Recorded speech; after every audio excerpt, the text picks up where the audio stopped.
Nous continuons notre exercice de façon à appliquer quelques fonctions simples en ActionScript. Dans la séquence précédente, nous avons fait suivre un cercle le long d'un guide, et cet objet étant un clip, il tournait et il travaillait comme ça en boucle automatiquement. Alors ici, nous avons inséré deux boutons marche-arrêt de façon à piloter le clip en le faisant s'arrêter ou en le relançant le long de son guide. Alors ici, je suis dans la version de Flash CS3. Et il y a eu une évolution au niveau de l'ActionScript, c'est-à-dire que dans les versions précédentes de Flash, il s'agissait de l'ActionScript 2, et ici nous sommes passés à une nouvelle génération de code, ActionScript 3. Alors nous verrons un petit peu plus tard comment travailler avec cet ActionScript 3. Nous allons faire pour l'instant, disons, à l'ancienne, pour ceux qui travaillent déjà avec toutes les versions antérieures jusqu'à la version de Flash 8. Alors pour ce faire, on va aller dans Fichier, Paramètres de publication, et dans cette palette, nous allons dans l'onglet Flash. Alors ici, nous sommes dans la dernière version Flash 9, je vais passer en Flash 8, et ici prendre la version ActionScript 2. Je valide sur OK. Voilà. Ensuite, de retour dans ma séquence, je vais sélectionner ici mon symbole clip, et je vais l'appeler masque. C'est très important de nommer le symbole, puisque nous allons le piloter grâce à ActionScript. Je vais sélectionner le bouton marche, et je vais appuyer sur F9 ou aller dans Fenêtre et demander les actions,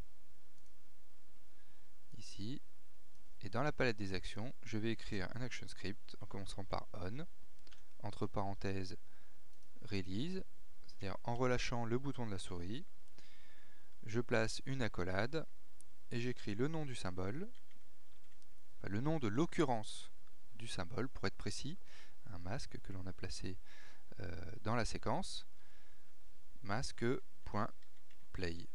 Alors, deux parenthèses, on met un point virgule et on referme l'accolade. Je vais sélectionner le bouton arrêt et faire quasiment à l'identique, on entre parenthèses release, une accolade, masque, point stop, deux parenthèses, un point virgule et on referme les accolades. Alors je vais refermer la palette des ActionScript et nous allons tester notre animation. Voilà, en faisant CTRL entrée ou pomme entrée. Ici, donc mon animation démarre automatiquement, puisque pour l'instant j'ai mis aucun stop. Donc l'animation tourne en boucle, le symbole clip est autonome. Si j'appuie ici sur le bouton arrêt, je fige, l'animation marche, bouton play, j'ai figé le clip, marche, fait redémarrer le clip.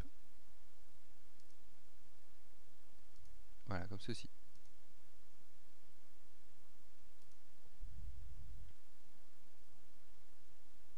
Alors là, nous avons créé des actions sur des boutons. Nous pouvons créer des actions sur des symboles clip. Et si je souhaite que mon animation soit figée au départ, je vais créer une action sur les images. Donc je vais rajouter un calque que je vais appeler ActionScript et sélectionner ici l'image clé 1 de mon calque ActionScript, afficher ici grâce à F9 la palette des actions. Ici je vois bien action d'image. Si je prends un bouton, ici j'ai bien action de bouton, donc là il faut bien faire attention. Donc là ici action d'image, et je vais écrire masque point stop, c'est à dire que je demande à arrêter le clip dès la première image. Je referme, nous testons l'animation. Donc ici je vois bien que mon masque est figé, donc l'occurrence du symbole est sur stop, je clique sur marche, donc l'action play prend tout son effet. Ici stop et play. Voilà par quelques fonctions simples d'ActionScript comment piloter un clip. Fin de cette séquence.